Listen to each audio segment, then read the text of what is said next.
All right, let's try this out. Hold on. Let's see if I can pull this off. What's up, Philadelphia?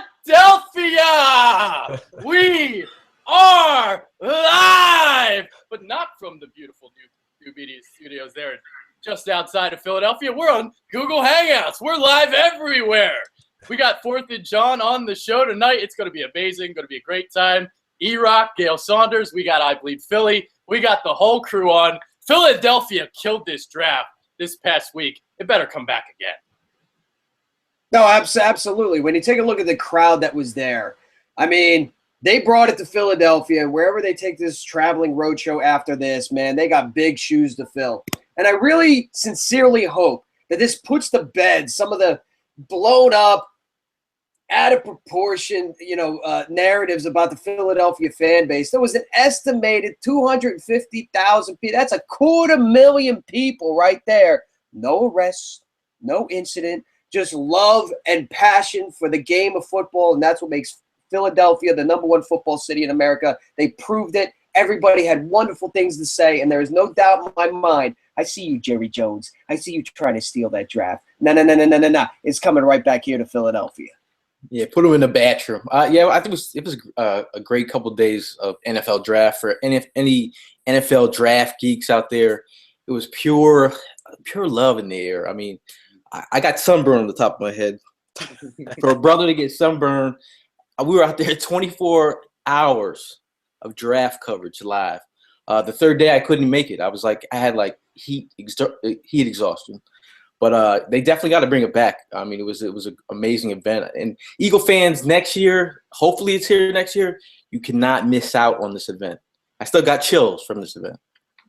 No, that was a once-in-a-lifetime deal, guys. I mean, we set the bar. We definitely set the bar for what the draft was. I mean, even guys from ESPN, NFL Network, they even said on Twitter, social media, I saw on SportsCenter that we even set the bar on the draft day. This was nothing that they expected. This is something completely different. And now the cities are going to be jealous of us because we set the standard. So I pray to God it comes next year. And like Gayle said, I hope more people come out and we'll even break the record, maybe have 300,000 people next year. You know? We even got props by Albert Breer, so that's a big deal, right? Yeah. I was just about to remark, constantly you saw the commentators, whether it be Gruden, whether it be Breer, coming out from behind the curtain, because they originally had both the sections of both the networks closed off, and you saw them peeking and just recording with their phone my God, look at this crowd. We've never seen anything like this. And I'll tell you what, you're never going to see anything like it again unless you have it right here in Philadelphia. Bet that. We just set the precedent. We set the precedent. We raised the bar, like Mike was saying. It was unbelievable. I mean, I could not believe how easily accessible it was, too. I got down there around 4 o'clock. I know you guys were there real early, noonish. Yeah. That's insane. But we're right up there near the front. I mean, I remember we arrived in Philly. We're like, all right, if we can get to a nearby bar, I'll be happy. But to actually get inside, you didn't have to buy tickets. You were right there. As long as you were willing to stand, you were there, man. You were right in the middle of it. And it was amazing. The atmosphere was amazing when the Eagles picked. When Chicago traded up for Mitchell Trubisky, that was awesome. Everything about that night was amazing. Yeah, and it's not – I mean, we'll sit here and credit the fans as they should be credited. They did an amazing job representing the city of Philadelphia. But honestly, shout out to the city itself in making this happen. Even though it was rough for the people living around it, they closed down roads, and that was a little bit of a hindrance to the people who live right in that area. But the city of Philadelphia did a wonderful job. The NFL, I mean, that stage, my God, the different thing, the NFL experiences, the different combine things you could do, the different food vendors, the Hall of Fame was there, the Vince Lombardi Trophy. I didn't go near that thing. I don't want to even look at it. I didn't even know what it was at first because I've never seen one up close. There was Super Bowl rings there. I didn't go near those either. But just the entire experience, the way that the NFL turned it into an outdoor festival, hats off, kudos. Yeah, I've been to many a draft, and I felt like that was the best experience I've ever seen. I was just in awe the whole time. The energy of the group like up in the front, like you couldn't move. Like you turn around, there's like a sea of people. Like if you wanted to go to the bathroom, I believe Philly over there got lost in the crowd. But a couple guys had to go to the bathroom in a Gatorade bottle. That's how serious it was. If you lost your spot, it was a wrap. Oh, we had our dudes from Colorado. Yeah, doing the piss bottle, just all discreet. It was a listen, man, you weren't losing that spot. We were posted up since 5 o'clock, waiting until 8. We were not losing anybody's spot. It was a great time. You would have thought. I guaranteed I probably would have been to like 4 fights because as soon as I was trying to work my way back, it took a while.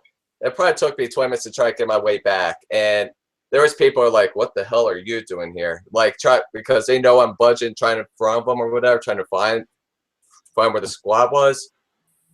Man, it was I probably would not have made it if I saw tall classic Jeff over there and he yelled at me, bring my ass over. But man, that was, regardless, so it was one hell of a time. Just lesson learned: never take a piss when you're watching a draft. Jeff got on stage, man. That was pretty cool. You got to learn that tip from Mel Kiper. Was that thing like Mel Kiper never uses the bathroom during the draft? Random facts. Other There you go. There you go. The biggest surprise might be the no rests in Philadelphia because at the NFL draft experience, they had a Dallas Cowboys helmet. And the fact that no one got arrested for a decent exposure for whipping their dick out and pissing on that thing, that to me is a shocker. And also, too, considering that it was at 8 o'clock and it opened up at noon, so there was a lot of day drinking before that. Yeah. And anytime you combine the words football, Philadelphia, and free, you start to get we took a nice picture of a guy we like to call Carson Meth. You get some of the some of the characters out there that perhaps haven't seen a dentist in quite a few years, but they all behaved themselves, and it was an awesome time. Hell yeah. Hell yeah. There was a lot of Eagles chants too, and the commentators were definitely getting tired of it real quick at the draft. It was nonstop every damn night. It was amazing. It was amazing. Yeah. I mean, I definitely wanted to get a "We Got Carson" chant when Cleveland was picking because I thought they were going to potentially take Trubisky at 1, and we all know that Carson Wentz is miles ahead of Mr. Trubisky. So there you go. How about that Chicago freaking doing that trade to get Trubisky? Oh, it was ridiculous. You gave up 3 picks to move up 1 spot. One of the most idiotic things you'll ever see in your life. To be honest with you. Terrible. So, moving on to the draft itself. All right. So not only did we kill the draft from a city standpoint, we also killed the draft as a team. Because Joe Douglas, his first draft here in Philadelphia, he killed it. And go get that man a skull shaper. Sean Brace will be proud. So let's get into this draft. Let's give it a grade. Gayle, you're the draft expert. I thought they killed this draft. I mean, I thought it was a solid draft. I felt like, they kept some of their picks. I know they had to move up to get Pumphrey, but, Barnett wasn't the sexy pick. Last week on our podcast, I said defensive end would be the most Philly thing to do. I had Barnett slotted at number 13 to go to Arizona, so that's how I feel. I feel comfortable with him.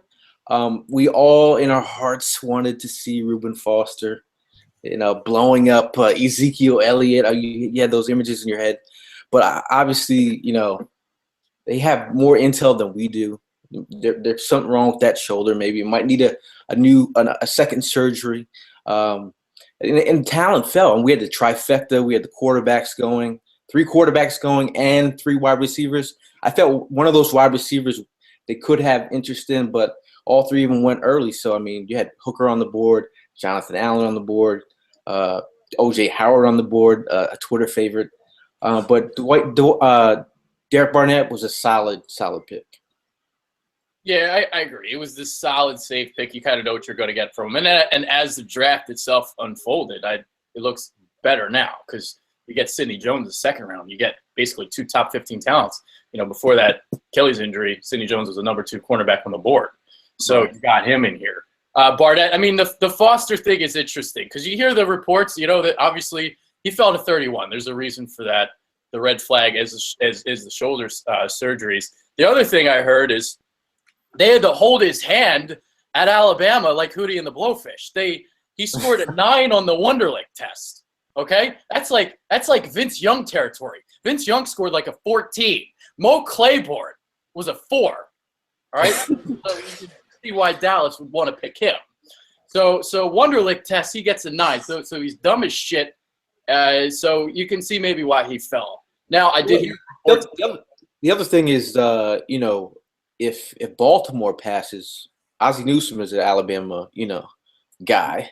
You know, if that made me feel okay. Like after we passed on Foster, I was a little shooken up a little bit. Yeah. I understood the pick, but then I saw Baltimore pass on. I was like, yo, if Baltimore passes on Foster, there has to be something up. So I felt better about that. Yeah. Now let's talk about the reactions of the pick. I mean, you guys were pretty close.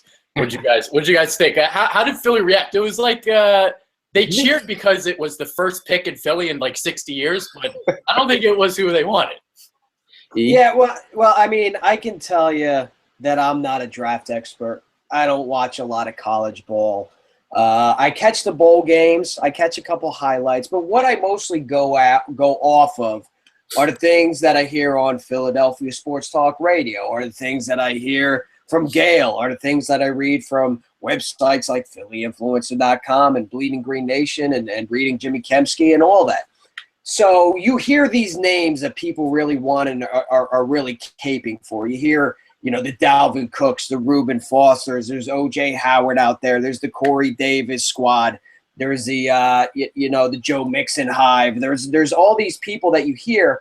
So when I heard Derek Barnett, and I think a lot of the people in the crowd were thinking the same things as they watched a lot of these defensive starters start to slide down the board because so many offensive players have been taken, there was a little bit of, well, I mean, you saw it clear out. You saw it clear out. And I can tell you the reaction at the stage amongst the fans was a lot different than the people sitting at home watching their TVs, hearing Mike Mayock and everybody say, oh, what a great pick it was. We were all sitting there like, what that? Because the only person that was pounding the table for Derek Barnett that I heard of was Ray Diddy. Ray Diddy. On WIP on Saturday mornings. That's the only person that I heard pounding the table for. So when you don't hear a name that you're expecting, or you don't hear a name that people are going to go nuts for, you don't hear a name that people were caping for me as a person who's taken everybody else's word for it, I was like, what the shit, man? You know? And when Sidney Jones went down, I started, you know, I was thinking about, you know, Sidney Jones was a perfect pick for us at 14. Once he was gone, I was like, man, like I started thinking about if I'm going to start researching guys who fits this mold. So the first person I started dig watching on was Derek Barnett, watching everything I could on him, and I was pleased with the production, pleased with you know, his hand usage, the way he bends off the edge. I could see, you know, he's not the crazy athlete, but you know, he's got crazy production. I could see them falling in love with him. But then the second guy was Marlon Humphrey, who went at 16. And those are the two slotted guys that I was like, all right, those are the guys that I feel like I wasn't high on Humphrey, but I felt like he was a Jim Schwartz guy. But you know, I mean, it's a solid pick though. It's solid. It just wasn't sexy, and that's not. We didn't boo it. We didn't boo it live. No, we didn't. We kind of did. No, listen. I had to talk E down in the parking lot. Listen, it's not that we booed. It's that we left. You know what I mean? Like, I don't know if you saw it on TV, but after the pick, there was a mass exodus. And I'll tell you, it wasn't a happy mass exodus. Reuben Foster was there. Blah, blah. That's what it was. Yeah, you know, well, honestly, we don't have the commentators in our ear when they're making the picks. We don't have, you know, Mel Kiper or any of the other draft experts, Todd McShay, sitting there saying what a solid pick it was. All we see, and as our squad was there, and these picks are going, and John Ross is taking, oh my God, John Ross, that means more people are coming towards us. More people are coming towards us, and we were putting our hands in the middle. and we were just praying every pick, and then it would be somebody we didn't want, we cheer because we knew we were going to get like a Cook or somebody like that. It was a safe pick. It was, as Gayle said, a solid pick. I don't know enough to say it was the wrong pick. Was it the right pick? We'll know maybe 3 years down the line to see if maybe some of that other talent that went a little bit later might have been a better pick. It was a good pick. Some of us question whether or not it could have been better. Yeah. Well, you think about it, it was a pick that matched, best player available with a need. It was like the closest marriage of those two. So, I mean, also you got to think it's putting Vinny Curry and Brandon Graham on notice now after that Barnett pick. It was absolutely. Yeah, definitely. Vinny Curry's getting paid, and if he don't show up, he's probably going to get cut. You never know. And not for nothing, the recent history of defensive ends when it comes to this squad, where you can date it all the way back to Jerome McDougal. You can take we always draft D-ends in the middle of the first round. That's what we do. Yeah, you can bring it back to Brandon Graham, and he's not a bust in the traditional sense of the form. He's a good player, but I think if we went back and revisited where he was picked and who immediately followed after, maybe about 10 picks afterwards, we would kind of maybe rethink that pick. And whether you take a look at a guy like Marcus Smith, or you take a look at listen, the reason why we're picking Derek Barnett because it's need is because you fucked up the Marcus Smith pick and you gave Vinny Curry all that money. So forgive me for being a little skeptical when it comes to the defensive end position as far as the Philadelphia Eagles picking them. I'm just saying. You look at the scheme fit. He played wide 9 at Tennessee, so he did do that. He bends the edge. I mean, he gets to the quarterback quicker than a Chip Kelly 3-and-out. It's a fact. So he can do that. He's okay in run defense. I think he can set the edge, but I think he can get a little bit better in run defense. But you match him up now with the rest of this defensive line. What are you guys thinking? Because it's a pretty good foursome. Jernigan, Graham, Cox, obviously, and then now Barnett. Potentially for the next couple years, it helps out the secondary too. You pressure the quarterback helps out the secondary as well. Just how good can this defensive line be? Because people are talking like it might be the best in the NFL. I don't think it's that good, but I think it could be pretty damn good. And I think it could be a good unit. It's more about them learning to, get to know each other, learn their playing styles. I mean, they're all solid talents across the front. Now it's about, playing as a unit, learning each other's tendencies. I think that's really where they're going to get better. It's not like Benny Logan has been here for 3 years and change. Now you have a new guy, Jernigan, with some cool ass gold fronts. But then you have Chris Long, a new veteran, to take place of Barwin. So they really got to mesh as a unit first. There are two things to keep in mind here. I mean, this is the same wide 9, Jim Schwartz, Jim Washburn sort of theory behind defensive ends and defensive linemen as a whole. It's very rotational. They like to keep fresh legs out there. So while Derek Barnett is slotted as a starter, he's not going to be playing all the time. The other thing to think about too is Aaron Rodgers really wrote the encyclopedia on how to attack the Eagles, especially with that secondary that they have. Short, quick slant routes, outside routes, short, quick screens. If you can how many times did you watch the Eagles last year and they were this close to getting to the quarterback, but it didn't matter because the ball was out of his hands in 5 seconds. All right. So does Derek Barnett buy you an extra half a second? Maybe you get to the quarterback a little bit more, but until you really shore up that secondary, which they're going to once our second round pick, which I'm very excited about. Get into that topic. Hey, I was excited about that. Look one. at that smile. Look at him. The best friend to a secondary is a defensive line. The best friend to a defensive line is a secondary. They work hand in hand. And you know what? Even with Jernigan now and Cox together, that could cause them a lot of damage. Maybe Cox will have a better year this year too.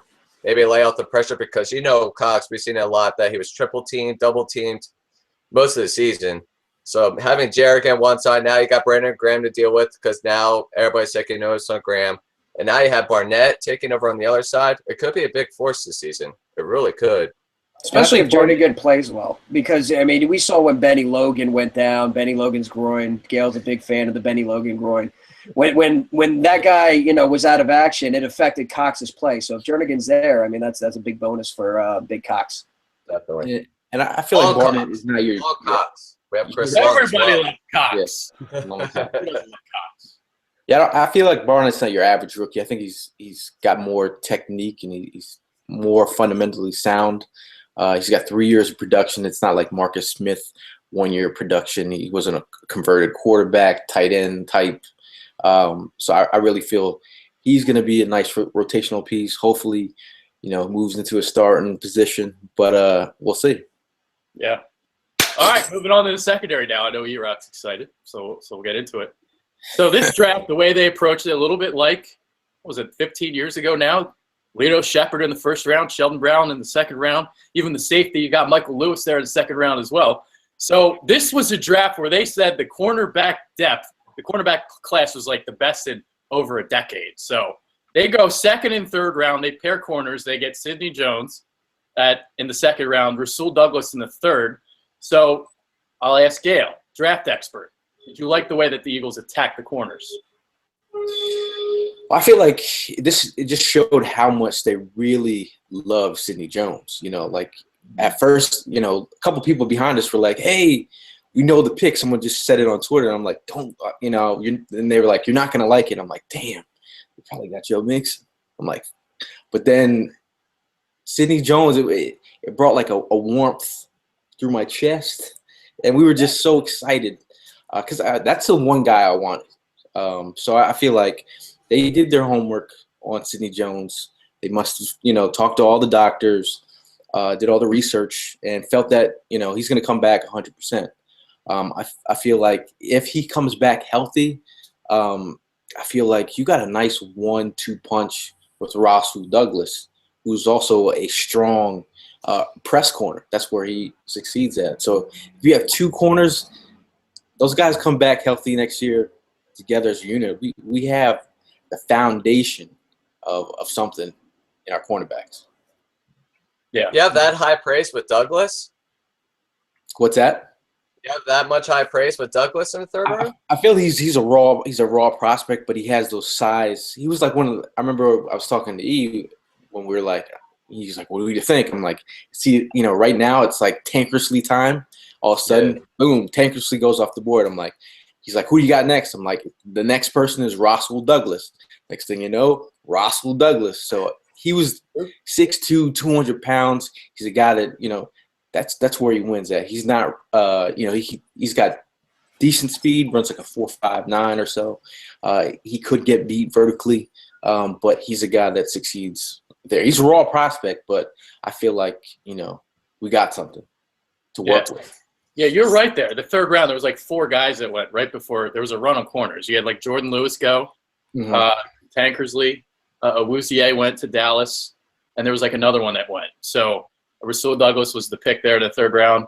You had to get a corner at that point because, like, at that point, you only had like him, Desmond King, and was like DeMonte Casey. Those were like the 3 big ones that were really left. So to get Rasul Douglas, you talked about the 4.59 40. I believe Richard Sherman ran a 4.57.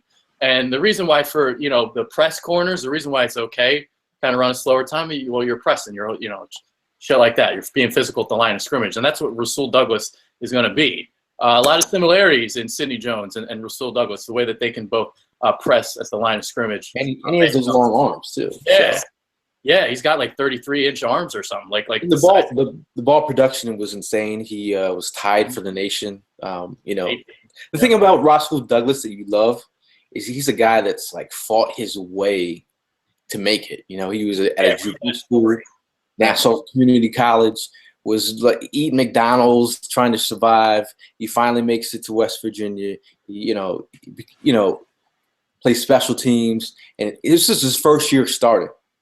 So as a first-year starter, leading the nation in interceptions with 8, you gotta give hats off to that. Yeah. EROCK, let's get into this secondary now. Yes, let's get into it. Just talk about it. I love the pick. All right. Again, I'm not a draft expert, so I take the word of everybody else and kind of form my own uneducated opinions. Gale's my draft guy, so anytime I need something, I go to Gale.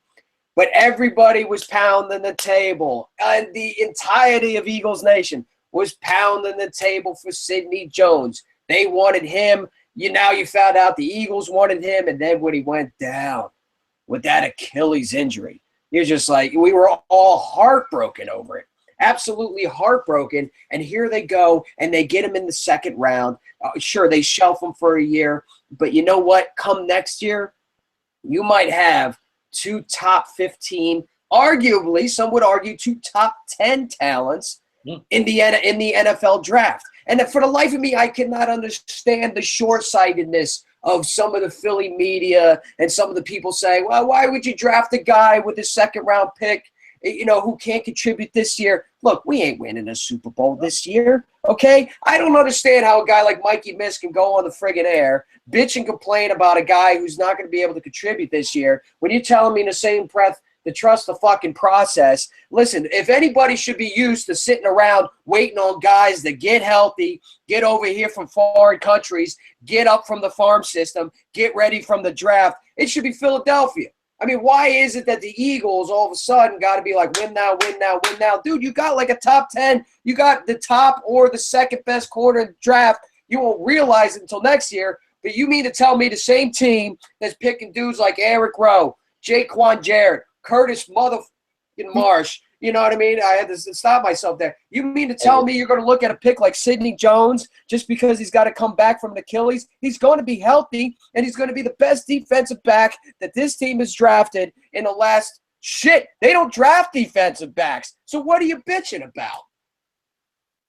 You said it perfectly. Mike, you got it. There's a vein coming out of your neck. I'll tell you what, man. I praying to God that we have luck here in cornerback because we've been desperate at cornerback. And having Sidney Jones fall to the second round to us, because I can guarantee he wouldn't have made it to the third round for us. So having Sidney Jones, I was completely thrilled that we got that pick. And if, like E said, if he stays healthy, like after this Achilles next year, that's a bright future, man, with him alone. And then, as Gayle was saying with Douglas, if he pans out too, watch out. Be a dual threat for the next 10 years. If this guy, Barnett, can be the defensive end that everybody thinks he's going to be, and if Sidney Jones comes back healthy and he's able to contribute like a top 15 prospect would, and then they nail like 2, maybe 1 or 2 of these other picks, whether it be the kid from North Carolina or Mighty Mouse at running back, I don't even know the Pumphrey kid. Yeah, if they're able to nail those first 2 and then like hit on a couple other, they win the draft. They just won. They won the whole fucking thing. Yeah, I'm with you. And dude, I love the point that you made about Jones, the narrow-mindedness of the media. I don't know if people out there are trying to be contrarians and just trying to be different because everybody loved the pick so much. I don't see how you hate the pick. Even Ray Diddy hates it. I was surprised Ray Diddy hates it. He is fucking gospel. How could he hate it? He was a fan of the Barnett pick, but he despises the Jones pick. So I was baffled by that. That's interesting. Well, I mean, the thing that made me feel a little bit better, I felt like he was not going to be, our third round pick was in the back. There's no way Sidney Jones was going to be there at that pick. No way. If they felt that strong about him, that there was healthy dudes in the second round that you could have drafted, could have made an impact, and they didn't choose to. That means they really are feeling this dude. And I'm going to trust Douglas on this. Yeah. I was going to say, I'm pretty sure Howie was strapped to a damn chair the whole draft. I could guarantee it.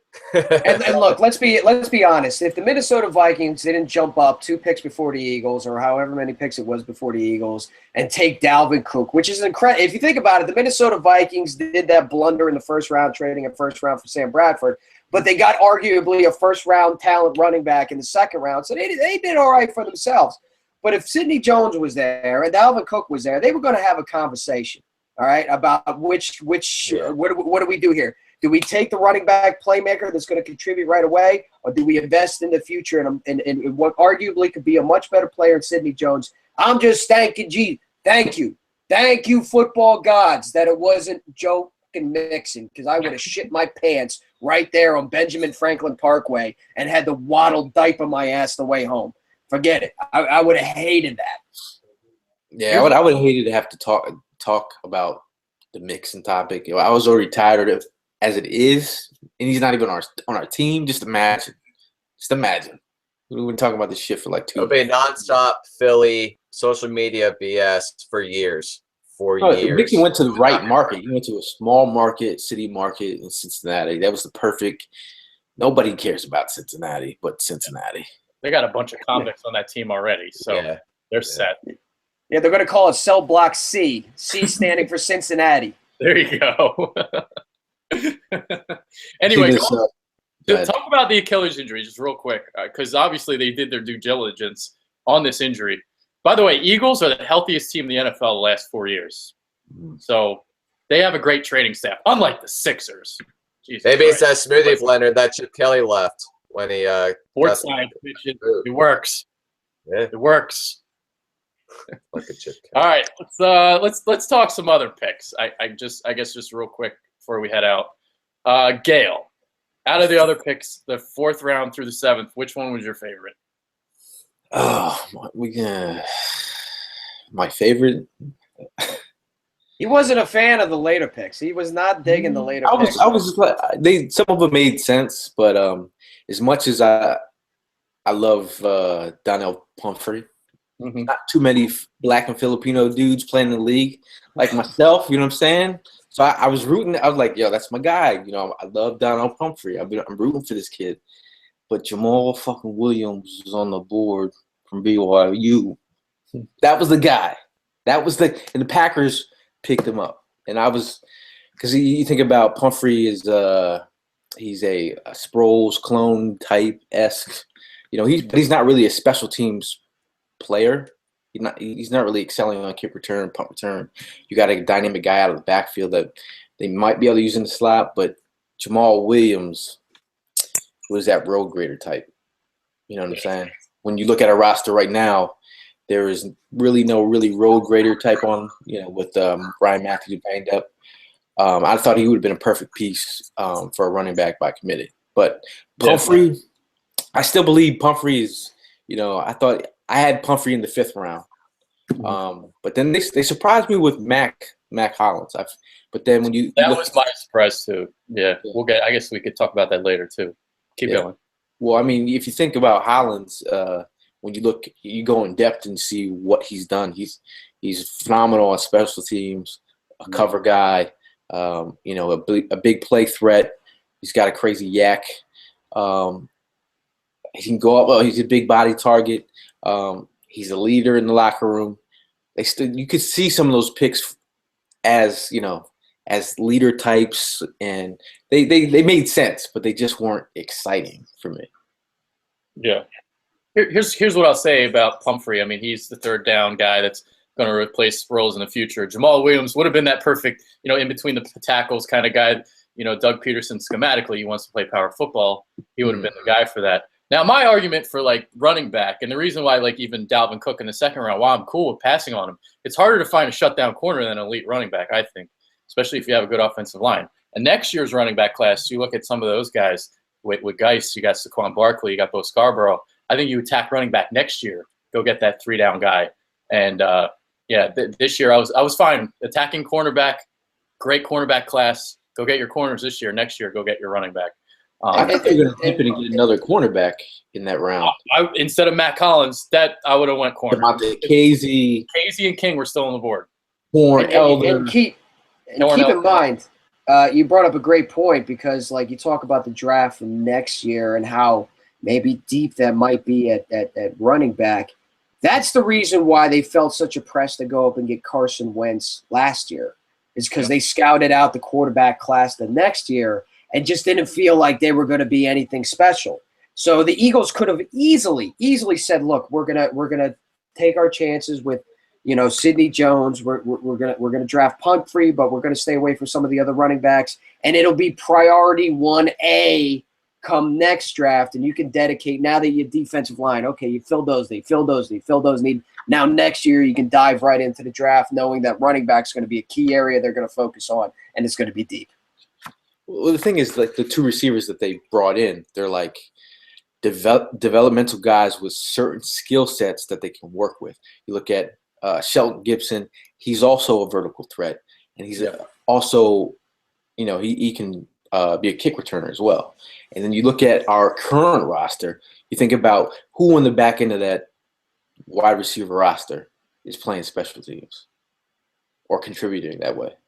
So that pick, that Hollins pick, makes sense a little bit. If he was Hollins is one of the best wide receivers coming out of the college that is like awesome on special teams. So that made perfect sense. Like Seiya Jared Tutu. What's that? Seiya Jared Tutu, who we had a couple years ago. He's strictly like a special teams guy, but he played wideout. Right. From the Chargers. You see DGB making tackles on or Aguilar making tackles on as a gunner? No. You think with his better hands, learn how he can tackle? What's that? With his hands, you think he can tackle? No. Oh, wait, if you look at the money too, what we're paying these guys, those two guys could easily just slide in and play special teams, be the depth guys, and call it a day. Yeah, Mike, what do you think about the later round guys? To be honest, I was kind of excited about the Hollins pick. I was hearing a lot about he's a really, really good special team guy, as Gayle was pointing out. And I think we're going to need that for the future because obviously Sproles is going to be done. I believe he says retiring after this year. So, I mean, having Hollins, I think that'll be a big boost. You don't have to worry about picking another guy to do punt returns or kick returns. So I was a real fan of the Hollins pick. The other guys, we'll see what happens. They were hyping the dude up a little bit. Someone was saying he's like Mike Evans. Oh yeah, what the fuck, Mike man? Evans? Come on. Who was it? It was Matt Miller from Bleacher Report. Oh, did you hear that on Twitter? Did you hear that on Twitter? Really, dude. But he did break when he broke his collarbone or something. He missed most of the season. Some people were saying he could have been a second-round player if he finished. He's definitely a vertical threat, so I'm happy we got someone. And he also was working out with Carson Wentz during the offseason. So, boom. Yeah, basically you got two, vertical deep threats, and you're kind of hoping that one of them pans out for the next couple of years. That's kind of the way I look at it. The guy that Josh Huff was supposed to be, that's what you're hoping from one of these two guys. And we talked about, EROCK was talking about the draft the next year and just really having the foresight. I mean, Chip Kelly imploded this fucking roster. There's so many holes. It's going to take more than one draft to fix everything, to patch all the holes on the wall. So, I'm cool with not taking Dalvin Cook. We got Sidney Jones. It's cool. Everything's cool. So, yeah. Hope so, at least. And Yeah. Sidney Jones might not turn out to be the guy we all think he is right now. I mean, there's a possibility. But as we stood there, I don't think there was an Eagles fan upset at the pick, and it seemed like the right pick at the time. You can go back to any draft and say, well, this guy didn't pan out, that guy didn't pan out. But as long as the potential is so high with him that, again, I can't stress enough, you can get 2 top 15 talents in one draft, and that's no bullshit. That's not saying, hey, this guy could have been a second-round talent if he didn't break his fucking collarbone, or this guy if he didn't test this on that. No, this guy was legit, top 15. Book it. It was done. Ruptured his Achilles. Let's see what happens. It's the right pick. Yeah. Now, Gayle, how'd you guys go ahead. Yeah, I was just going to ask that question, that text that you sent me earlier. Any picks that you would have, rather not made them, had them make? Yeah, I mean, that was the one I was telling about, BYU Jamal Williams. I was really rooting that dude on for like months. I had his mom even liking some of our articles that we tweeted out. I was like, hey, we got the mom. She's backing our articles. All right. This is going to be a perfect story. But, yeah. I was really upset that they didn't draft, who was it, Jake Butt? Because then we would have had a long Cox, we would have had a Smallwood, and we would have had a Johnson and a Butt. So the Twitter jokes, I mean, they They just write themselves. You know, it's gold. And we got Peters too. We got Peters. Oh, I forgot about the Peters. What do you guys think about Nathan Jerry out of Nebraska? It's a Jackson White thing. I don't know much about him. I mean, it's that trend now where you take safety and you play him at linebacker now, the Deion Buchanan thing, the Mark Barron thing. So we'll see how it pans out. Yeah, he's a little Matt McCoy 2.0, baby. Here we go. Here we go. Yeah. Go ahead, Gayle. You're about to go on a little bit of a spew there. No, I mean he's good around the ball. Like his production. He's a good run defender. He played deep for Nebraska, but he was kind of suspect in man situations. So if you bring him up, he's got that size. He's a thumper too. So I think it was an interesting pick once they said, "Oh, we're introducing him as a linebacker." I was like, "Okay, all right." And he played. He was at the Senior Bowl as well. He did it fairly well. So yeah, he was like the one guy I really didn't know. That was the one out of the draft. All right, that about wraps it up here. I don't have any other topics on the agenda. Any final thoughts from all you guys before we head out? Just I can't stress how proud I am of the city of Philadelphia and the fans of really putting on an incredible show, and really just the overall fan support and just a harmony. You saw jerseys from all over the place. I saw Jacksonville fans. I didn't even think they existed. It was like looking at a fucking unicorn. So a lot of Browns fans. A lot of damn Browns fans. Yeah, Tennessee Titans fans. Where did you? Houston Texans fans. Where did you guys come from? But it was so nice. And then you're talking to these people, and you're learning about their fan bases. And it was just kind of even with the Cowboys fans, it was like a jovial kind of back and forth. There was no really shit talk except for one Packers fan. We got that pinned on the @4th and JAWN account. Make sure you give us a follow @4th and JAWN. That was the only guy I saw really kind of talking shit. Otherwise, it was a celebration of football in the NFL's best football city on the God's green earth, and I loved every minute of it. Yeah, it was a great time. I feel like when you're there and you feel the energy, the excitement. So many people, especially Eagle fans, so enthusiastic about where this team is going, and then when you can just feel the energy when they're singing the "Fly Eagles Fly" song, and the hair is standing up on your arm, and you're looking to your right, and there's fans from all over the country who flew in, and people that we've met, just from some of the tailgates, just all coming together as one. I mean, you really can't recreate that. That was the best part of my vacation. I'm telling you, it was worth every, the sunburn, the peeling forehead. It was worth it. You should have been there. If you're an Eagle fan, you should have been there. Even if you're a football fan in general, that's a place to be, because I'm telling you what, now that they saw 250,000 people show up, and they were expecting 100,000, we at least doubled that. I mean, they saw what Philly could bring, and if they bring it back next year, you can guarantee that they're going to break the record. So I'm telling you guys right now, you have to come to Philly if they bring the draft next year. It is one hell of a party, and it's always a great time, no doubt, no doubt. Oh, it was an amazing time. And my final thought is this. I checked off the NFL draft. It's off my bucket list. The next thing on my bucket list, I got to make this happen. I got to get to a 4th of JAWN tailgate. Yes! Yes! I've been unable to get to one because doing all the shit. Trying to get baptized, son. But what I'll have to do a Facebook Live for PI while I'm at the tailgate, and that's what that's how I'll approach it with Sean. I'll ask him, be like, "Yo, let me go. I'll go to the tailgate. I'll get drunk. I'll go dance with the dinosaur. I'll drink with Classic Jeff. He'll drink me under the table. I'm cool with that." So I can't wait to get to a tailgate. I'll be getting to at least a couple of those next year. We gotta catch video of you dancing with the T-Rex too. That's a definite. Can I speak on that real quick? Go ahead. Because the 4th and JAWN tailgates are something that was created last year and has now become part of I don't know, maybe it's growing its own legend, as it should, because the tailgating experience is something that me and my family hold very near and dear to our hearts. And with 4th and JAWN and then Gayle and Mike and the rest of the crew, we kind of brought that to everybody. It doesn't matter if you have a ticket to the game. When game time comes, those who have tickets, they go to the game.